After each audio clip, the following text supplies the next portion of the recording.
Hi, I'm Wes. This is my 2019 Ford Transit van.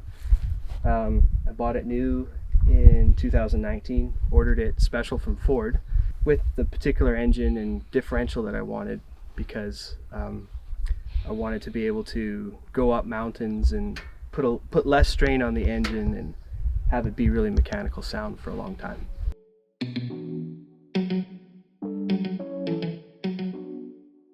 I've lived in the van for 3 years now. I bought it new. Yeah, bought it new March 2019, and it's a very basic build. A principle that I really live by in my life when it comes to van life and even just life in general is to keep things simple. What I wanted to create in a van, because I bought the shortest wheelbase Ford Transit that you could get, what I wanted to create was kind of like the backpackers version of van life. And so it's actually like, if you come inside here, you'll find that, my water is in a jug here. There's no built-in tank. There's no built-in sink or anything. I have bins underneath the counter that I can pull out and I do my dishes in instead. And then there's also a real basic porta potty here that I use only for emergencies, but it's there just in case. Why do I live in a van? Oh man. It started as an experiment in 2015. Van life was kind of not really a popular thing yet. It was starting to gain some traction, and it was something I was always curious in. Back in 2009, I bought my first van and spent a summer tree planting and driving around northwestern BC, Smithers, and that whole area, and out to Alberta. And it was just such a fun experience being on the road and living out of a vehicle. And I never really forgot it.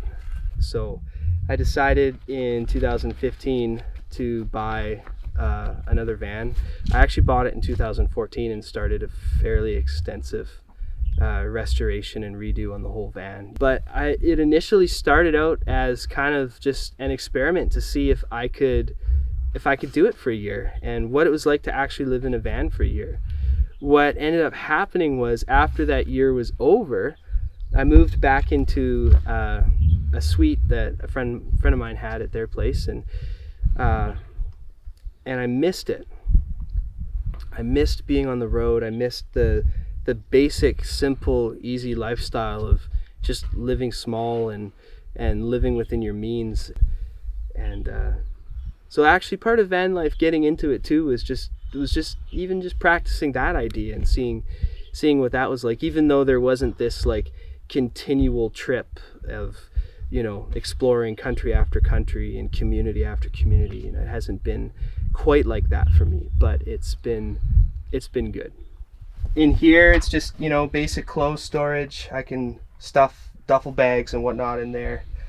And behind the cooler, on this side, I keep my house batteries, and my electrical is all in there.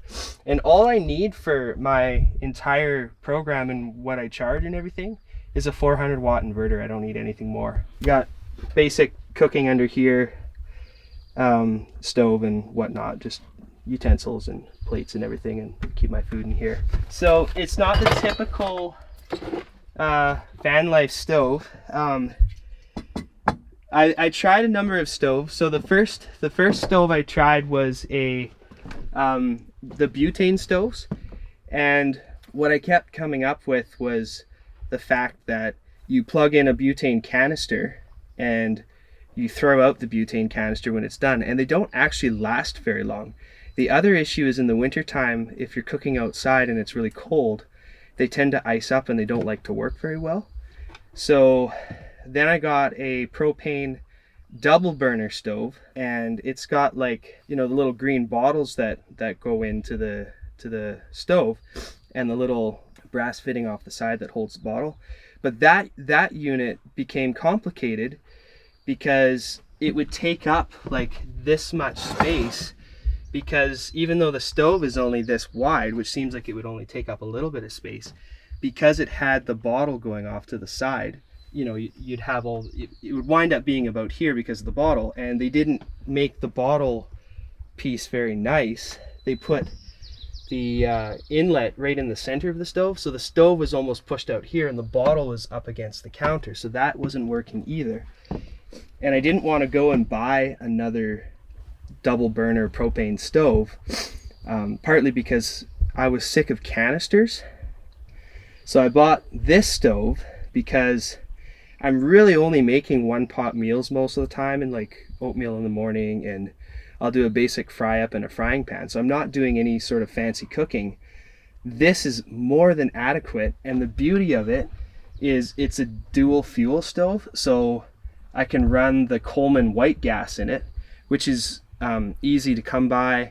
You can buy it in big jugs. I just keep my jug back here even, so you buy this much, and this has been like a year of cooking basically. If you can't find white gas, you can put regular unleaded gasoline in here. Some of the benefits of living this lifestyle. Well, it's not actually as cheap as I thought it would be. So I can't say that a financial reason is a reason. Part of the reason why it's not as cheap for me is because I financed the van. It's still cheaper than renting though, so that's a good thing. It gets a little bit more expensive in the one benefit that I appreciate the most, and that is you have your house with you. And so if you want to wake up at a beach that's like, you know, way over there's no big deal to, you know, spend an hour driving, say, I don't know, what's Union Bay, for example. Driving out to Union Bay and spending the night out there, and then driving all the way to Black Creek for work the next day. This was, you know, a couple years ago when I was living out that way. And so I would tend to burn a lot more fuel while I was enjoying the benefit of being able to be a bunch of different places all the time.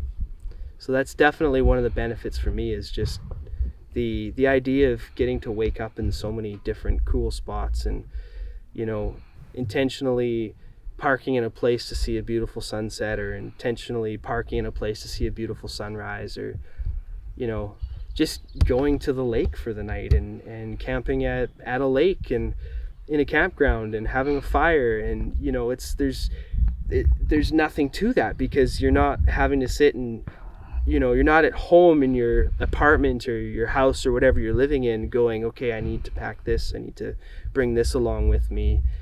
It's just turn the key and go. So this is a really basic electrical system.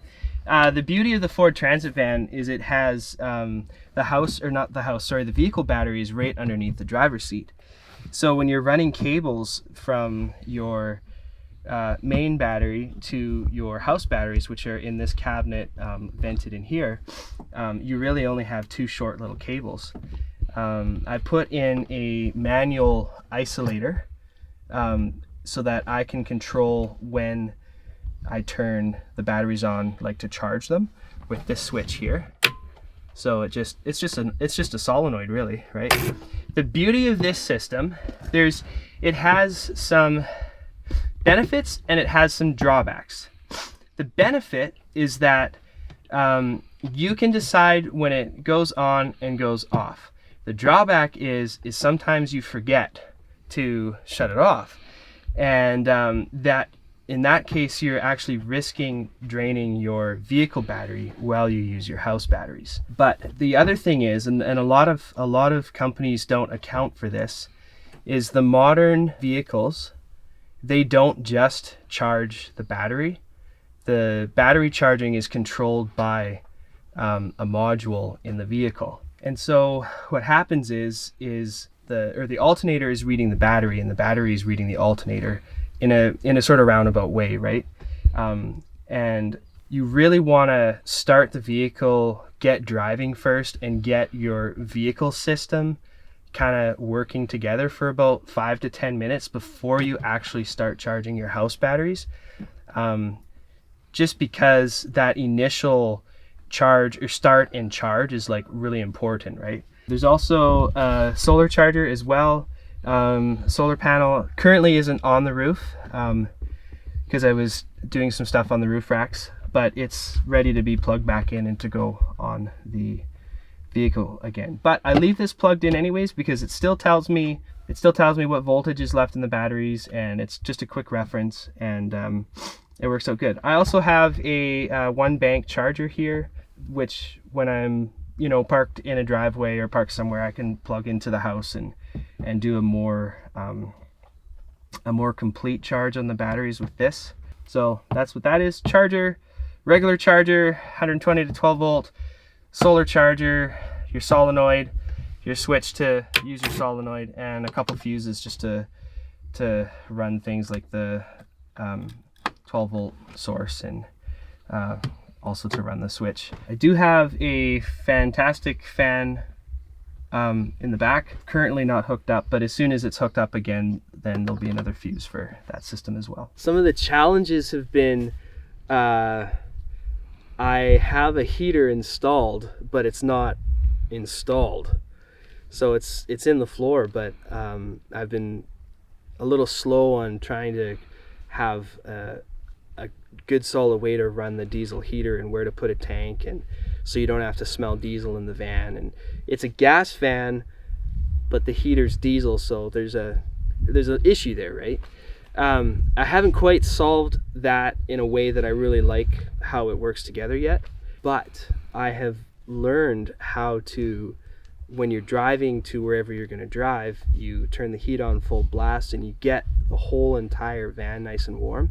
It's amazing how long that heat will actually radiate through the whole vehicle. It obviously it wears off. There is insulation in the van, but it's still a van, and we all know how quickly a van can get cold in the wintertime.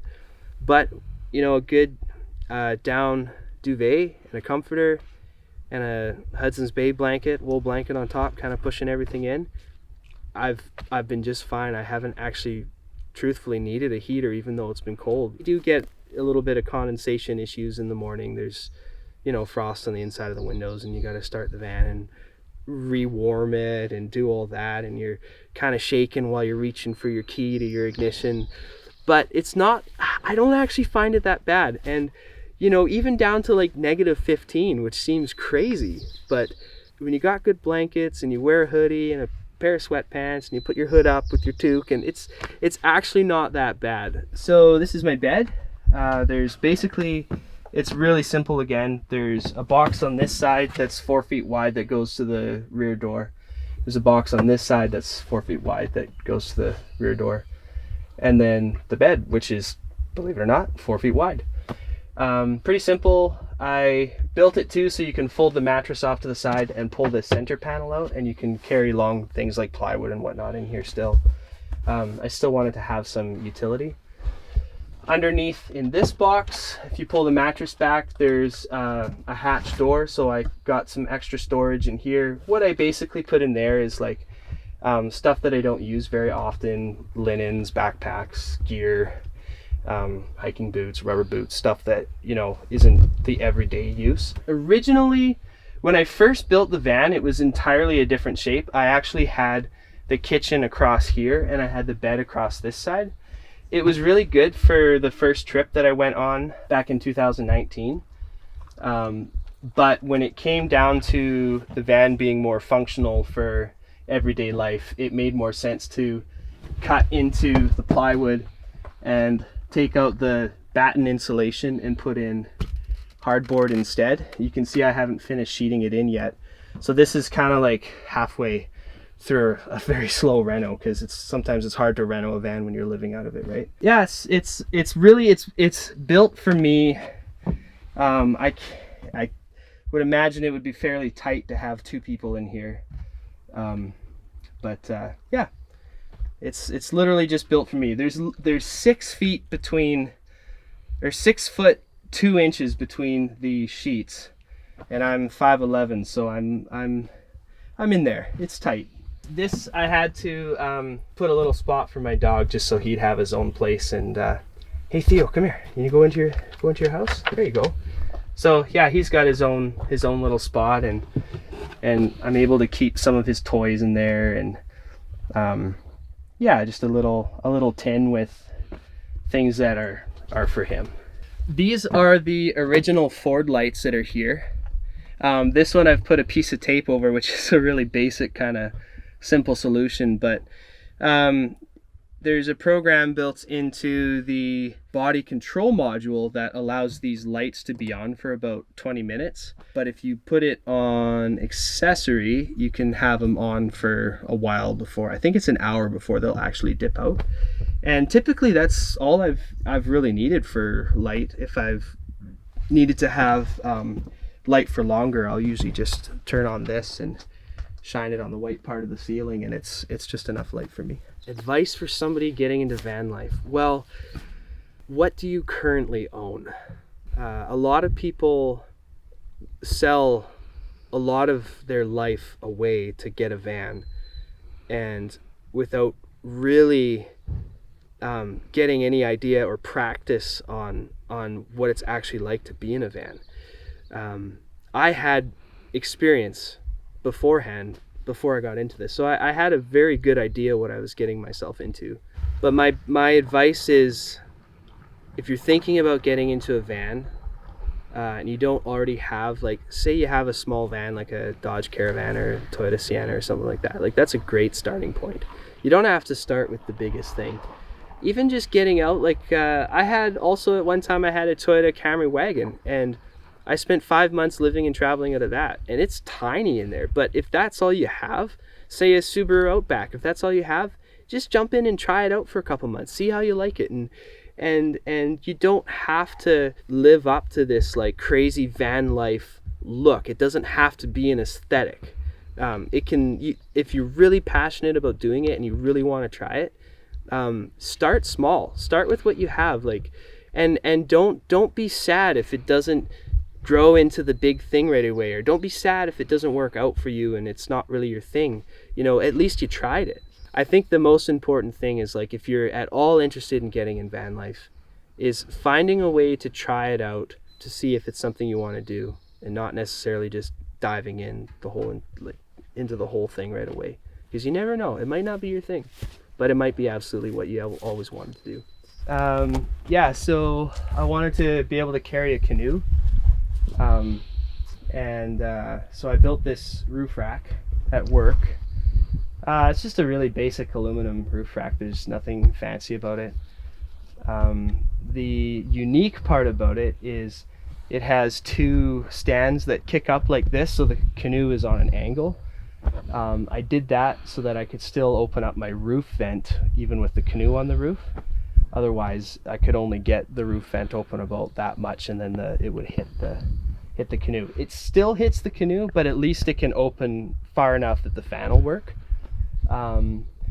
And I can actually fit two canoes up there if I'm really desperate. And I have hauled like aluminum up there and everything too, and supplies, but it's really, the rack is just there for canoes. It's not for anything else. Some people will build like a big fancy deck on the top of their vans, and I'm good with being on the ground, so I didn't have to build anything more than that. So these rear racks, I designed these before I was working in an aluminum fab shop. I had another friend of mine, we worked together and built these. What I wanted to do is get a ladder so that I could get up to the top. I needed a box to carry 2 jerry cans. Some of the trips I go on, I like to bring 2 cans just because the gas stations aren't always open.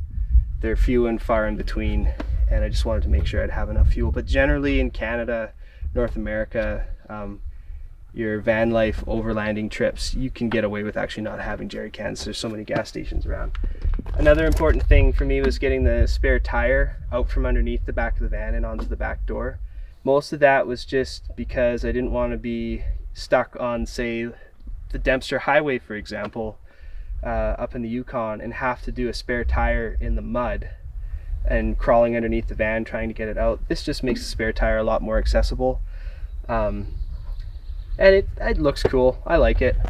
The racks are attached directly to the door. So yeah, they actually bolt through, and and everything, and they're bolted to the hinges. It's interesting, the Ford Transit vans, they have a couple different designs of hinges, and so because of that, there's a few different designs of, or a couple different designs of racks. A lot of them wind up building the rack through the pins here. So this is the basic garage. Like I said, there's 2 boxes that are 4 feet wide. This one I left just open, just for stuffing stuff in. Makes it really easy. I feel like drawers are nice, but sometimes you just need places to stuff things in. And this is kind of why I did that. You know, I got my fishing rod, sleeping bag, and just a few things, hip waders, and keeps it simple. Axes, saws, and camping chairs are down here. This actually does have a slide out tray, which is good enough for what it is. There's not even sliders, proper sliders on these. There's just Teflon underneath that create these nice sliding drawers. Yeah, basically this one here, this is also another really long one. Goes way back 4 feet. Don't really keep much in that one right now. Got some lifestyle stuff, extra canisters, sewing kit, you know, little air pump and stuff, chisels. But yeah, basically that's everything back here. This is just kind of hardware stuff. You know, if you got to do a little repair on the road or whatever, there's a few odds and ends in there that you have to pull the two top drawers out to get to that access in there. But that stuff is like hardly ever touched, so it doesn't even matter. This side's kind of the same. It's got a gap in here that I just stuff stuff down as well. And like I say, I like to have space to stuff. You know, it just seems to be a good, efficient way to pack a van and keep your regular spaces kind of clear of stuff you don't use very often. I have learned a lot of things about myself, actually. The biggest thing is probably like how much stuff I don't need to be comfortable. We often get told by society, you know, you got to have so many of this and so many of that, and we wind up with closets full of clothes we never wear, and we wind up with sheds full of gear we never use, and yards full of boats that we say we're gonna fix, but one of the things I've really learned about myself is how much I actually don't need to live a comfortable lifestyle. Another thing I've learned about myself is just how important or how much I need peace and quiet and tranquility, and to pull away from a big city if you've been in a big city for a while, and to get out into your own spot and to recharge. And I didn't realize how much I needed that. Personal philosophy on life. Oh, my boss can attest to these long conversations of philosophy. But I think the most important thing is keep it simple and don't overcomplicate things. Find out who you are as a person and what makes you tick, and just learn to love yourself with who you are today. Yeah, so I have a very small online presence, just basically an Instagram account. It's desolation_overland, at desolation_overland. That's about all I'm doing right now. In the future I might do some more stuff, but we'll see.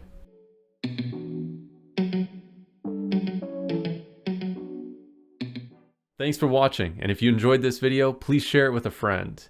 Also, if you want to watch more alternative dwellings, we got a playlist popping up right here, and we release new episodes every single Sunday, so consider subscribing.